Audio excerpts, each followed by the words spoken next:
warahmatullahi wabarakatuh. Selamat pagi dan salam sejahtera untuk kita semua. Perkenalkan, saya Lili Saidah Nafisa, SEMMMAK, salah satu dosen STIE Ekuitas Bandung. Video ini dibuat untuk melengkapi persyaratan dalam pengajuan sertifikasi dosen gelombang 1 tahun 2025, yaitu pernyataan diri dosen dalam unjuk kerja Tridharma Perguruan Tinggi di bidang pengacara. Pada kesempatan ini, mata kuliah yang saya akan ambil sebagai contoh video pembelajaran adalah mata kuliah Akuntansi Manajemen pada program studi S1 Akuntansi yang terdiri dari 3 SAS yang disampaikan melalui metode Delivery, Interaction, and Assessment dalam pembelajaran di kelas, baik secara tatap muka dan asinkronus. Deskripsi mata kuliah membahas mengenai lingkungan bisnis dan perkembangan akuntansi manajemen sehingga mampu menyusun dan menganalisis laporan akuntansi manajemen meliputi perencanaan dan penganggaran, manajemen biaya, pengendalian kualitas, pengukuran kinerja, dan benchmarking yang relevan dan handal dalam mendukung pengambilan keputusan dan pengendalian manajemen dengan teknik-teknik akuntansi manajemen. Adapun CPL Produk Akuntansi 1. Menunjukkan sikap bertanggung jawab atas pekerjaan di bidang keahliannya secara mandiri.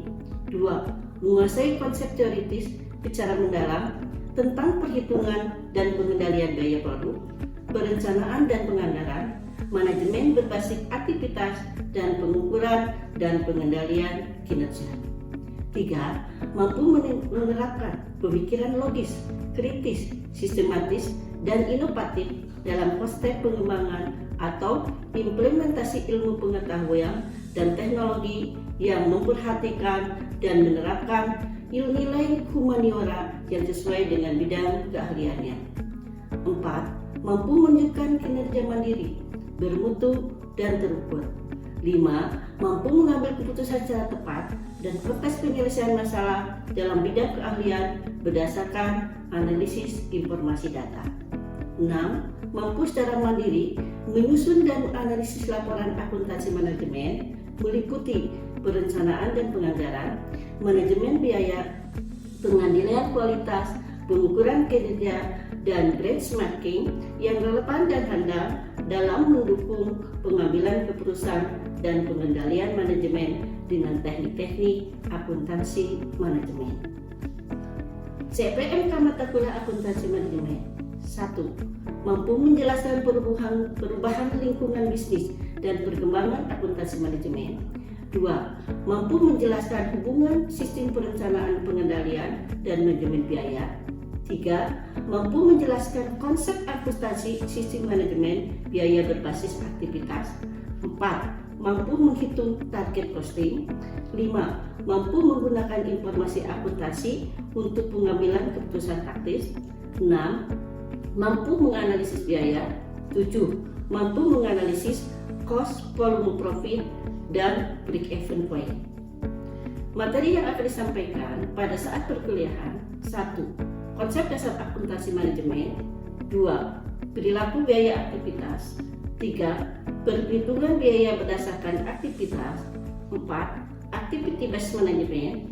5. Penerapan harga dan target costing. 6. Perhitungan biaya pesanan biaya proses. 7. Anggaran perencanaan dan pengendalian.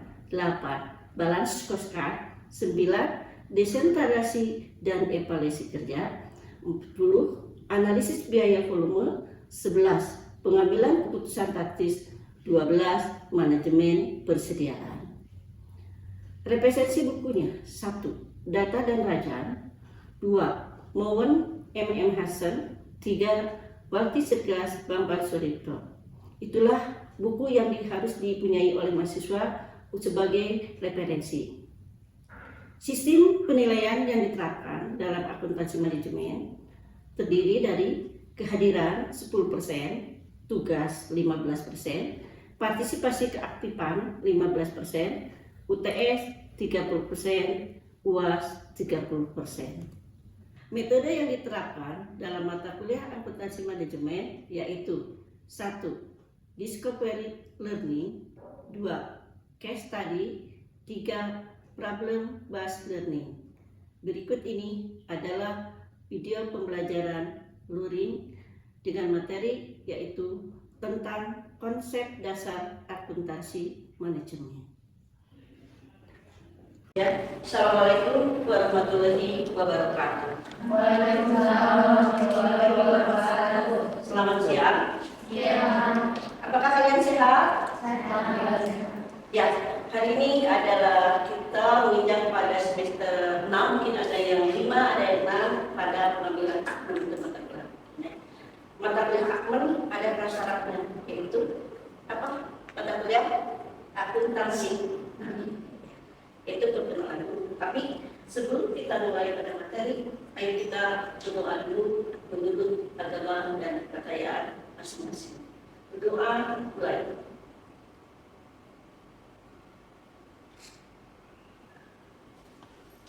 Berdoa.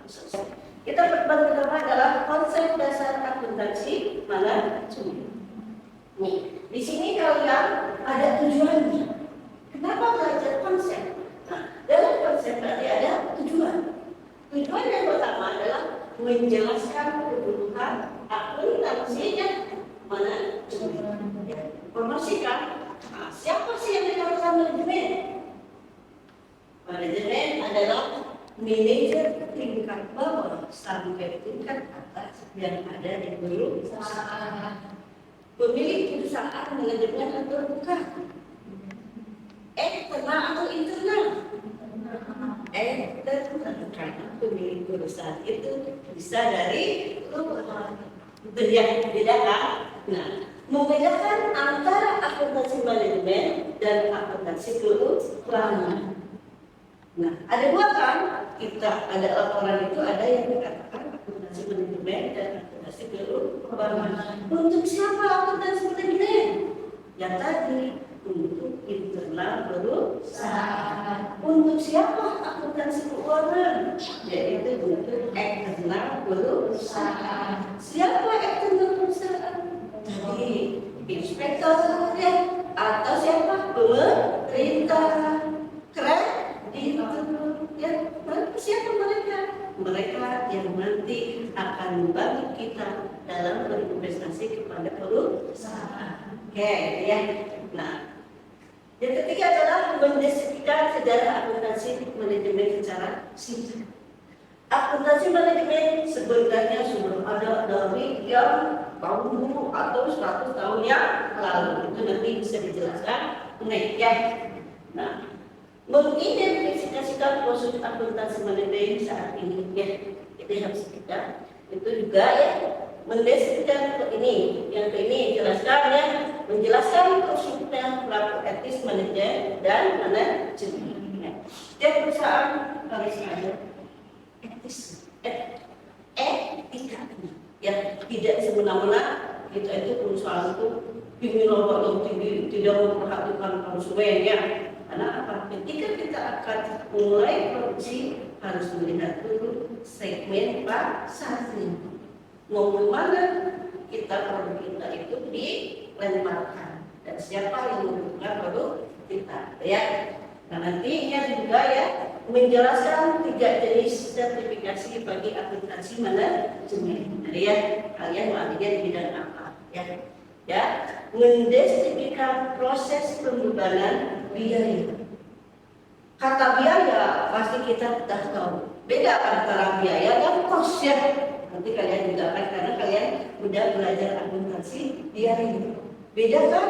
Beda sekali antara biaya ya apa? Nah, apa antara biaya apa? Tadi adalah antara apa? Antara kos dan beban. Berbeda ya. Ini adalah nanti menjelaskan perbedaan antara beberapa definisi harga pokok produk ya. Jelas kita harus tahu harga pokok produk itu berapa. Jangan sampai kita menjual lebih rendah. Ya, harga pokoknya sekian dijual itu ada dulu. Ya. Ini menjelaskan perbedaan antara sistem akuntansi manajemen berdasarkan fungsi aktivitas. Karena akuntansi manajemen kita akan belajar aktivitas sedikit pun yang nanti akan mempengaruhi biaya. Ya.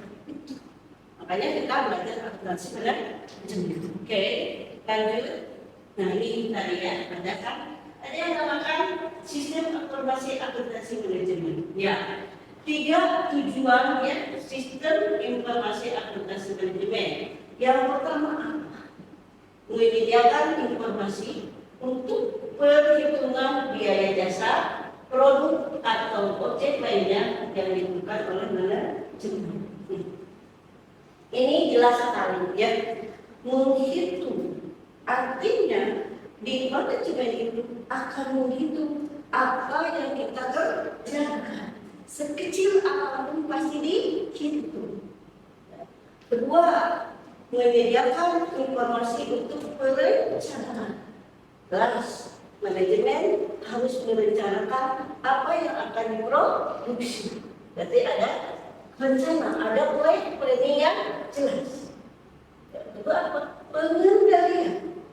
Proses itu berlanjut, tetapi ada kalanya proses itu nanti ada kendala, atau mungkin yang kita itu ada suatu yang mungkin tidak kita sadari, yang artinya nanti ada penyelesaian, lalu kita adakan pengendalian. Nah, dari pengendalian baru kita evaluasi dan diperbaiki. Oke, yang ketiga adalah menyediakan informasi untuk pengambilan keputusan. Dari dua ini kita tahu apa keputusan yang akan diambil. Itu ya. Oke, nanti kalian boleh bisa bertanya ya. Nanti ada interaktif sama kita ya. Atau kalian boleh yang lainnya mahasiswa dijawab lagi oleh teman kalian.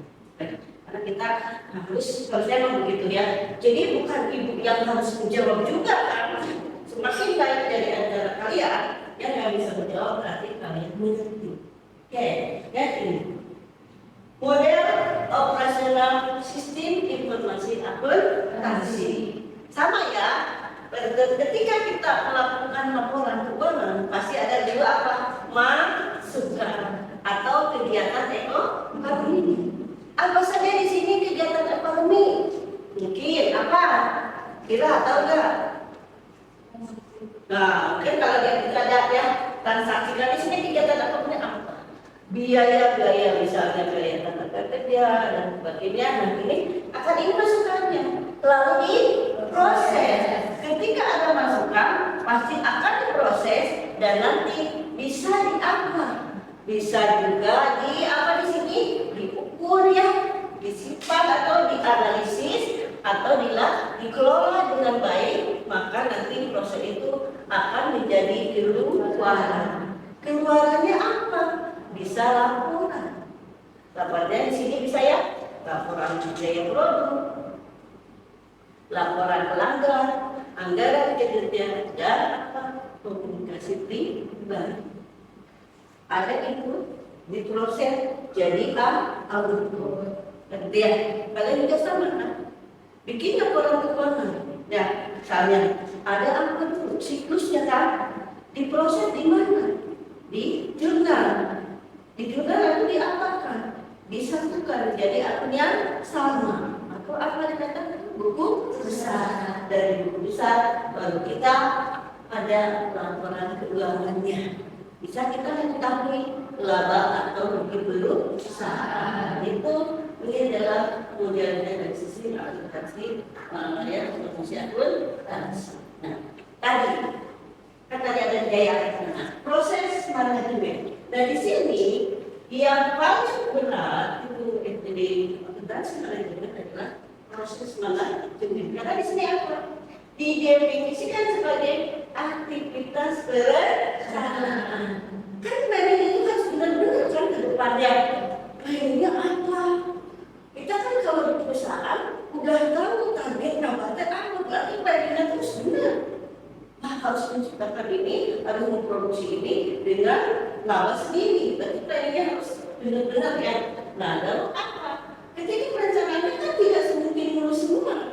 Ya, tadi kan ada proses ya, maka harus dari proses tadi juga perencanaan dan pembagian nanti akan kita mengambil keputusan. Sama dengan kalian kan gitu ya. Kalian juga kan planning saya di sini, nanti kita berproses. Oh, keputusan yang diambil saya apa? Oke, ya. Ini adalah mendeskripsikan fungsi-fungsi yang dilaksanakan oleh manajer pekerja yang diberdayakan. Artinya manajemen sebenarnya cari pekerja yang diberdayakan itu sesuai dengan kemampuan dia. Makanya ada beda jurusan anak SMA mungkin di sini ya. Nah itu gunanya daripada manajemen harus memanage orang-orang yang nanti akan bekerja di perusahaan itu. Nah ini perencanaan. Segala sesuatu itu harus direncanakan dengan matang. Apa sih sebenarnya perencanaan? Adalah formulasi terperinci dari kegiatan untuk mencapai suatu tujuan akhir. Ya, rencana kita kan ke Bandung, misalnya itu ya. Dan tujuan akhir kita adalah Bandung. Jadi planningnya harus di Bandung. Berapa jam misalnya ke Bandung? 2 jam. Berarti kita harus berangkat jam berapa? Itu ya. Terus planning harus jelas di perusahaan kan. Artinya ketika punya uang ya sekian harus memproduksi sekian dan nanti adalah labanya sekian, maka kita harus benar-benar kalian juga punya rencana ya. Perencanaan memerlukan penetapan tujuannya ya, dan mengidentifikasi metode untuk pencapaian tersebut. Tetapi perencanaan itu harus didukung oleh alatnya, benar nggak? Kita mempunyai rencana, tetapi kita tidak punya fasilitas. Nyampe enggak? Tidak mungkin nyampe ya. Tetapi ketika kita berencana kita mempunyai ya pendukungnya, insya Allah pasti akan tepat sasaran kita. Oke, sampai itu ada yang perlu ditanyakan atau next ibu menjabarkan dulu atau menyampaikan dulu materi. Oke, ya betul ya. Nah, tadi kan dari ini. Bayangkan kalau hidup kita tidak ada yang menggali. Ya, tujuan kita itu pasti tercapai, tapi mungkin tidak sesuai ya. Yang apa kita lakukan pasti ada lah. Dan makanya kata ini ada pengendalian. Pengendalian itu apa? Aktivitas manajerial untuk memonitoring ya implementasi rencana untuk melakukan perbaikan sesuai dengan kebutuhan. Kan tidak semua kita ikut jalan dengan konsep, pasti ada beloknya. Ketika kita udah belok, ya berarti kita akan harus identifikasi supaya kita itu ya perbaikannya. Pengendalian biasanya dicapai dengan menggunakan umpan baru. Berdasarkan feedbacknya. Feedback itu kan dari dua pihak ya. Bu sini, berarti kata bu sini, berarti ya. Berarti ketika kita sudah sepakat gitu ya, berarti umpan balik adalah sama dengan penilaian. Ya, oke. Ini mengenai juga adalah, nah ini untuk umpan balik itu informasi yang dapat digunakan untuk mengevaluasi. Karena kata Aisyah, ibu itu begitu. Oh iya, berarti kan ibu yang akan memperbaiki dan anak-anak yang melakukan dengan menginformasikan suatu ya dapat berupa informasi keuangan dan non-keuangan. Berbicara tentang apa itu informasi keuangan? Ya, informasi keuangan bisa dilihat dari mana? Dari laporan keuangan. Ada berapa laporan keuangan? Coba kalian, ada berapa laporan keuangan?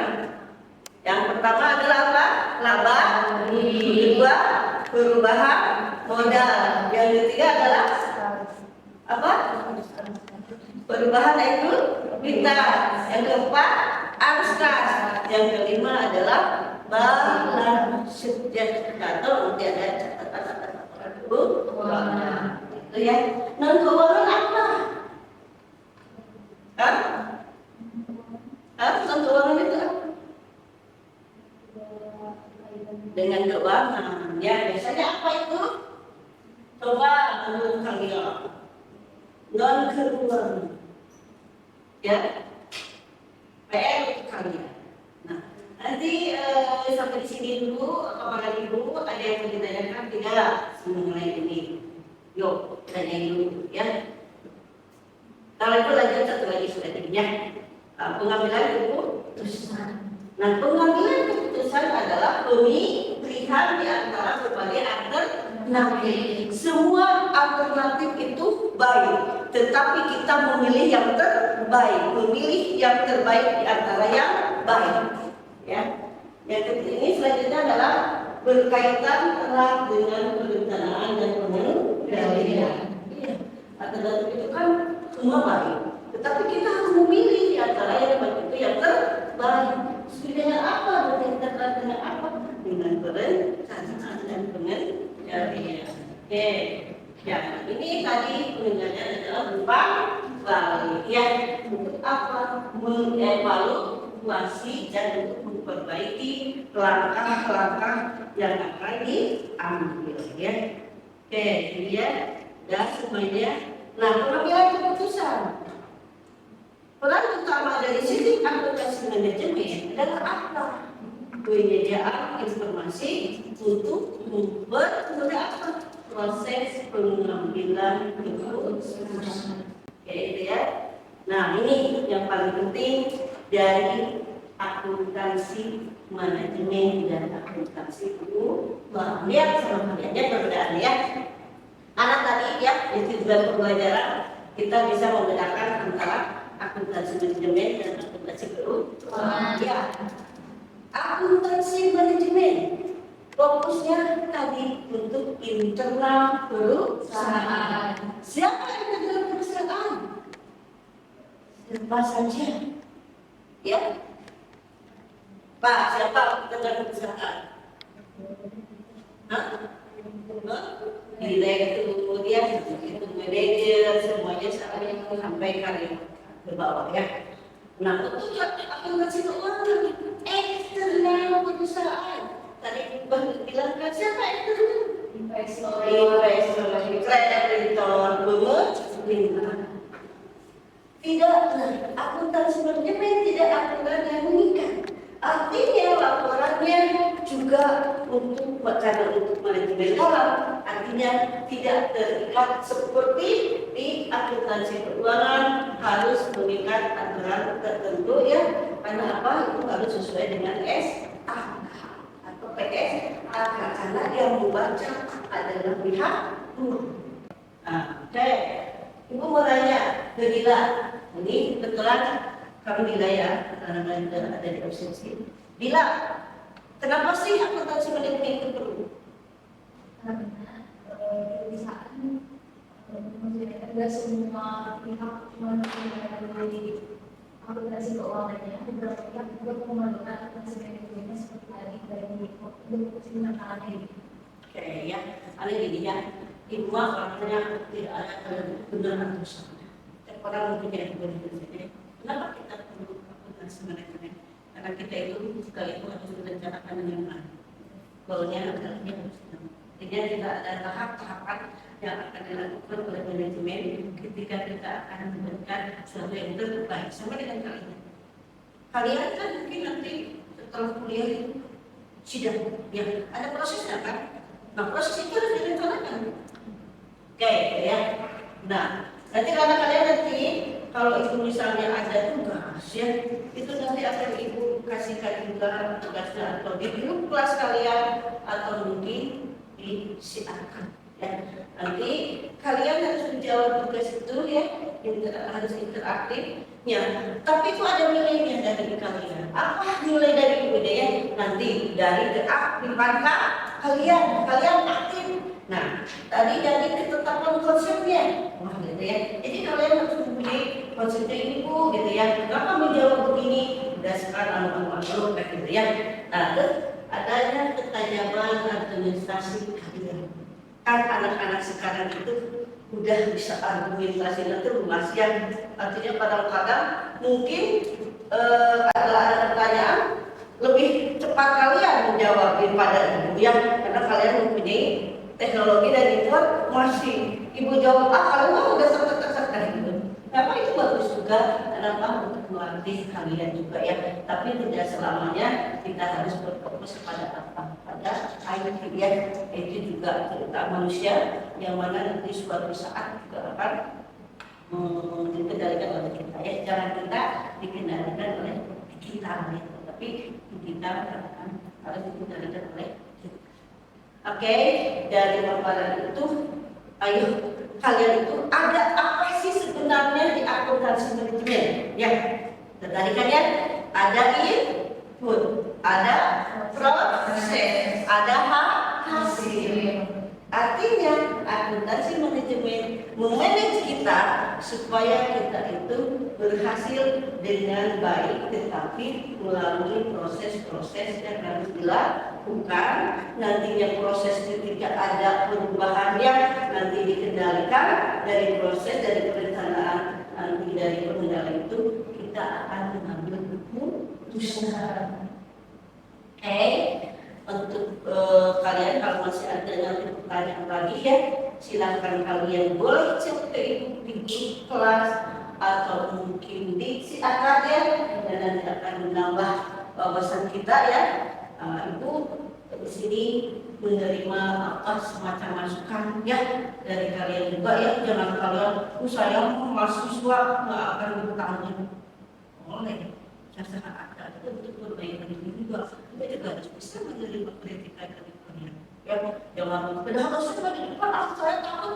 Nah, ibu juga tidak mungkin ketemu sama kalian itu ya tahu muka kalian, tetapi kan kita itu tidak tahu namanya. Kan ibu objektif ya sesuai dengan kemampuan kalian ya, tidak akan memilah itu kan sama ini enggak ya, kita fair saja karena udah ada aturannya. Oke, kita ya sampai ketemu nanti di pertemuan yang akan datang. Nanti ibu akan kasih kalian karena kan di RPS yang ibu ini pelanggan ada yang namanya delivery, artinya memaparkan dulu ya. Terus ada interaksi, adalah pertanyaan dan jawabannya, dan adanya asesmen adalah penilaian. Ya, kita penilaian secara objektif kalian sampaikan ibu ya, tidak akan ibu ibu tenang, ibu independen, tidak akan melihat siapapun. Oke ya, oke. Untuk pertemuan kali ini ibu cukupkan sekian dulu. Di pertemuan yang akan datang kita akan lebih kali lagi apa itu akuntansi manajemen. Karena pertemuan pertama takutnya kalian jenuh ya, kalian harus mengenal ibunya. Kalau kalian udah nyaman apa yang disampaikan oleh ibu akan dengan nyaman itu adalah mahal. Kita itu harus mengenal ibu, itu harus mengenal kalian. Ibu gimana? Ya, ketika kita udah ada berikan misalnya kita ini ya, ada iya ternyata ibu juga katanya anak kecil. Nah, itu nanti akan jangan takut ketika kita belajar dengan siapapun ya. Niatkan kita untuk belajar, mencari ilmu supaya bisa bermanfaat dan sesuatu buat kalian yang masa depan kalian masih panjang ya. Suatulah masa depan kalian itu dengan sebaik mungkin. Tidak ada orang yang bisa berubah ya keadaan kita kecuali diri kita sendiri. Ibu di sini sebagai dosen atau orang tua kalian dan sebagai guru. Oke, mudah-mudahan kalian tidak jenuh ya kalau belajar sama ibu ya. Dan nanti kita ketemu lagi di pertemuan yang akan datang. Terima kasih kepada kalian, sehat-sehat pada kalian ya. Sampai ketemu di pertemuan yang akan datang. Wabillahi taufiq. Wassalamualaikum warahmatullahi wabarakatuh. Waalaikumsalam warahmatullahi wabarakatuh.